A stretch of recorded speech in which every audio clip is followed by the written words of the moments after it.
In this video, we will talk about the subclavian artery, its course, branches, and clinical anatomy. So we have two subclavian artery. One is on left and another is on right side. As you can see here in this image, two arteries. One is on right side and another is on the left side.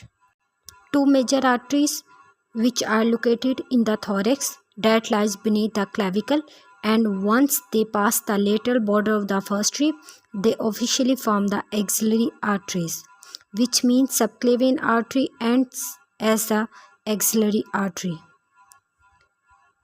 As you can see here, subclavian artery lies beneath the clavicle, and in this image you can see that subclavian artery ends as the axillary artery, and